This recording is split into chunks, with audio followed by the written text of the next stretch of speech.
Hello, હું doctor Utpala, clinical dietitian from FitZen. આજે આપણી સાથે એક સ્પેશિયલ ગેસ્ટ છે, doctor Shailesh Jadav, critical care નિષ્ણાંત છે, જેમને 20 વર્ષનો અનુભવ છે અને યુરોપિયન ક્રિટિકલ કેર પણ કરેલું છે. કેમ છે સાહેબ? મજામાં? ઓકે, આપણે છે ને જનરલી આઈસીયુ એટલે દવા, વેન્ટિલેટર, ક્રિટિકલ પેશન્ટ, એમાં જ આપણું ફોકસ હોય છે, સતત આપણે એ જ જોતા હોઈએ છીએ. પણ એઝ એ ડાયટિશિયન પણ મને ખબર છે કે આઈસીયુમાં જનરલી ન્યુટ્રિશનનો રોલ પણ કેટલો હોય છે. તો આજે આપણે આઈસીયુ અને ન્યુટ્રિશન વિશે થોડું ઘણું પોઈન્ટ સાહેબ પાસે ડિસ્કસ કરીએ, સાહેબ પાસે પણ જાણીએ કે એનો રોલ કેટલો જરૂરી છે, એમને એના કેટલા અનુભવો છે. સાહેબ, આઈસીયુમાં જનરલી પેશન્ટ દાખલ થાય ત્યારે ન્યુટ્રિશનિસ્ટ કે ડાયટિશિયનનો રોલ તમારા મતે કેટલો હોય છે? આઈસીયુમાં જેમ તમે વાત કરી એમ દવા કે વેન્ટિલેટર કે ઓક્સિજન સાથે ન્યુટ્રિશનનો પણ એટલો રોલ છે. જેમ કે કોઈ ક્રિટિકલ પેશન્ટ બહુ ખૂબ ઇન્ફેક્શન થઈ ગયું છે અથવા ટ્રોમાવાળું કે પેન્ક્રેટાઇટિસ કે એવું કોઈ પેશન્ટ આવ્યું તો એમાં એની ઇન્ફ્લામેશનને કારણે એમાં એનર્જી એક્સપેન્ડિચર બહુ વધી જાય છે, મતલબ 20% વધી જાય. તો એને કારણે શરૂઆતમાં હાઇપરમેટાબોલિક ફેઝ હોય, જ્યારે શરૂઆતમાં ક્રિટિકલમાં આવે ત્યારે 12 થી 24 કલાક સુધી એનો હાઇપરમેટાબોલિક ફેઝ હોય, કારણ કે એમાં ગ્રોથ હોર્મોન ને રિલીઝ થતા હોય. પછી 24-48 કલાક પછી કેટાબોલિક ફેઝ ચાલુ થાય. એ દરમિયાન એનું એનર્જી બહુ લોસ થાય, સાથે સાથે પ્રોટીન પણ બહુ લોસ થાય. એટલે આઈસીયુમાં જે પણ દર્દી દાખલ થાય એનું શરૂઆતમાં 24-48 કલાક કે એના પછી એ બધું ન્યુટ્રિશન બહુ જરૂરી છે, કારણ કે પછી કેટાબોલિક સ્ટેજમાં પ્રોટીન બહુ લોસ થાય. માની લો કે રોજનું નાઇટ્રોજન 20 ગ્રામ રિલીઝ થાય તો 600 ગ્રામ જેટલું મસલ માસ રિલીઝ થાય. તો એના કારણે એની ઇમ્યુનિટી બહુ ડાઉન થાય, એના કારણે સેકન્ડરી ઇન્સલ્ટ થવાનું, જેમ કે ઇન્ફેક્શન લાગી જવાના ચાન્સ વધારે હોય છે. એટલે જ્યારે પણ આઈસીયુમાં પેશન્ટ એડમિટ થાય ત્યારે અમે બને એટલું એને જ્યારે પણ ઓરલી લઈ શકીએ અથવા ન્યુટ્રિશન માટેનું ડાયટિશિયને કહી અને અમે સાથે સાથે એન્ટીબાયોટિક ટ્રીટમેન્ટ ઓક્સિજન સાથે ડાયટની પણ એડવાઇઝ કરતા હોય છે. ઓકે, જનરલી એવું હોય કે તમે જ પહેલા પેશન્ટના કોન્ટેક્ટમાં આવ્યા હોય, ડાયટિશિયન ન્યુટ્રિશનનો રોલ પાછળથી આવતો હોય, એટલે અમુક કલાકમાં તો તમે તમારી રીતે પણ થોડું ઘણું ન્યુટ્રિશન ને ડાયટ ચાલુ કરાવી જ દેતા હો ને? એટલે એમાં ક્યારે ચાલુ કરવું એક બહુ ક્રિટિકલ વસ્તુ છે. જ્યારે પેશન્ટનું બ્લડ પ્રેશર કંટ્રોલ થાય એટલે શોકમાંથી બહાર આવે, એનું રેસ્પિરેશનની જે કંઈ એબનોર્માલિટી હોય કે વેન્ટિલેટર પર મૂકીએ સ્ટેબલ થાય, એટલે કાર્ડિયોપલ્મોનરી વાઇઝ સ્ટેબલ થાય ને પછી ઇમિડિયેટલી ન્યુટ્રિશન ચાલુ કરતા હોય છે. આમ તમને આઈસીયુ, ડાયટ, ન્યુટ્રિશન એના માટે બીજા કેવા પડકારોનો સામનો કરવો પડે જનરલી ક્રિટિકલ કેર નિષ્ણાંત તરીકે? કાયમ અમે લોકો સારા ડાયટિશિયનને શોધતા હોય છે કે જેને આઈસીયુમાં એક્સક્લુઝિવ કામ કરેલું હોય અને જે સિરિયસ દર્દીનો અનુભવ હોય, કારણ કે ન્યુટ્રિશન, એન્ટીબાયોટિક, ઓક્સિજન ને બાકી બધી સાથે સાથે ન્યુટ્રિશન પણ એટલું ઇમ્પોર્ટન્ટ છે.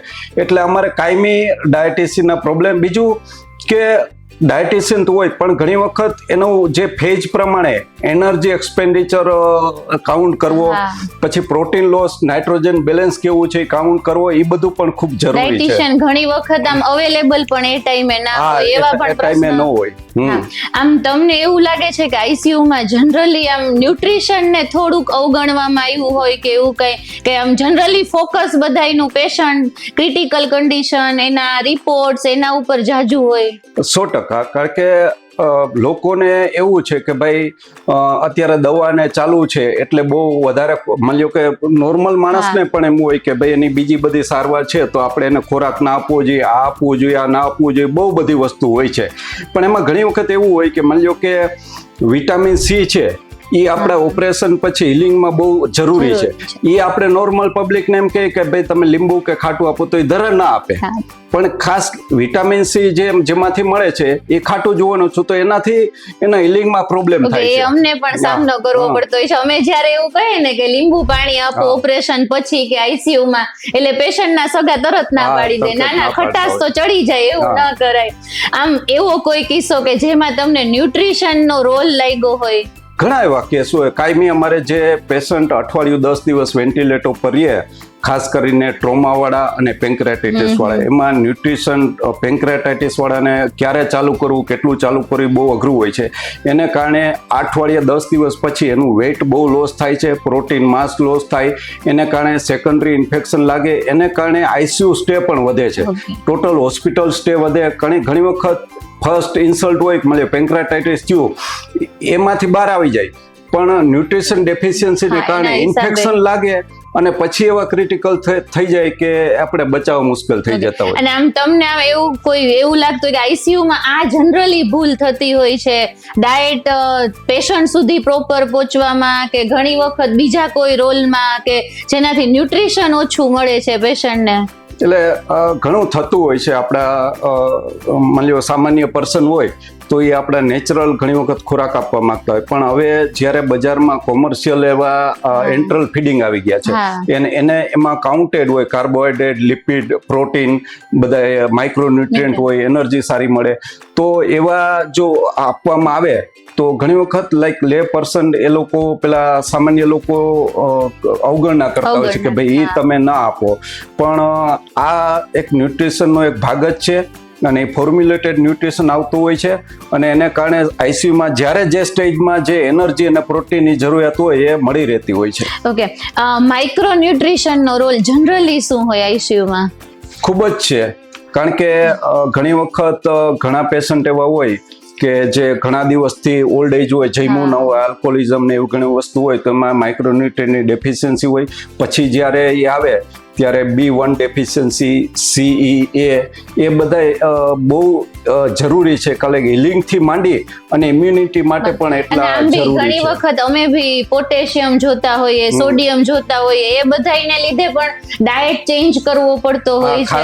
ખાસ કરીને કેકેક્સિક કે જે ઘણા સમયથી એવું ડાયટ ન લીધી હોય, તો એમાં આપણે ઘણી વખત એમ માનતા હોય કે ભાઈ પ્રોટીનની ડેફિશિયન્સી, કાર્બોહાઈડ્રેટની કે ભાઈ એનર્જીની, પણ સાથે સાથે સોડિયમ, પોટેશિયમ, ફોસ્ફરસ, મેગ્નેશિયમ આની પણ ડેફિશિયન્સી હોય છે. જ્યારથી ચાલુ કરવાનું હોય ત્યારે અમારે આઈસીયુમાં તમને ખ્યાલ જ હશે કે રીફીડિંગ સિન્ડ્રોમ કે ભાઈ ઘણા સમયથી ઓરલી ન લીધું હોય, પછી જ્યારે ઓરલી લે એમાં ગ્લુકોઝ વાળું લે, ઇન્સ્યુલિનને કારણે પોટેશિયમ ઇન્ટ્રાસેલ્યુલર જાય એટલે પોટેશિયમ બહુ લો થાય, ફોસ્ફેટ, મેગ્નેશિયમ, આ બધાને એ ટાઈમે તમારે સપ્લિમેન્ટ આપવું જરૂરી છે. અને અમારે સમજાવવું પડે કે ધીરે ધીરે ચાલુ કરો, એક સાથે ના લેતા.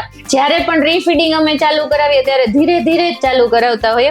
પીસીએમ જનરલી ડાયગ્નોસિસ કઈ રીતે કરતા હોય તમે? પીસીએમ ડાયગ્નોસિસ માટે તો પેલા ક્લિનિકલ હિસ્ટ્રી કે ભાઈ પેશન્ટને ઈડીમા છે, કેકેક્સી છે, ગ્લોસાઇટિસ છે તો એને ડેફિશિયન્સી હોવાની. પછી અમુક બાયોમાર્કર છે જેમ કે આલ્બ્યુમિન, ટ્રાન્સફેરિન, ફાઇબ્રોનેક્ટિન, કે આ બધા ઓછા એટલું સચોટ ના આપે પણ એ માર્કર છે.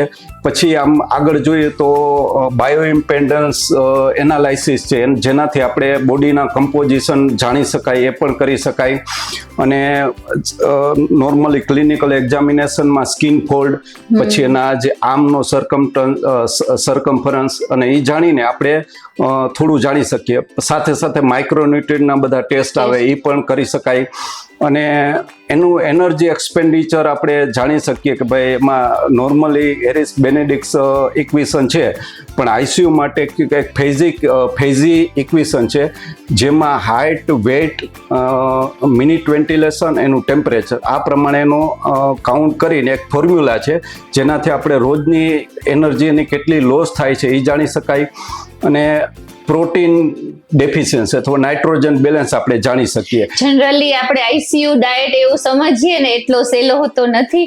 ક્રિટિકલ કેર નિષ્ણાંત પણ એમાં એટલા જ ઇન્વોલ્વ હોય છે, એને તો જ આપણે આઈસીયુ પેશન્ટને ઝડપથી રિકવરી જનરલી આપી શકીએ. હજી રહી ગયું નાઇટ્રોજન બેલેન્સની વાત કરતો હતો કે ભાઈ નાઇટ્રોજન કેટલું તમે લીધું એટલે પ્રોટીન તમે આપો, પ્રોટીનને પર ડેના ડિવાઇડેડ બાય 6 પોઈન્ટ સમથિંગ એવું છે, એ કરો તો નાઇટ્રોજન કેટલું જાય છે અને યુરિનમાં અને બીજે કેટલું નાઇટ્રોજન નીકળે છે એનું એક ઇક્વેશન છે. એનાથી આપણે નાઇટ્રોજન બેલેન્સ જાણીએ. આ બધું તમે સાથે કરો ને ત્યારે તમને એનું ન્યુટ્રિશન સ્ટેટસ ખબર પડે.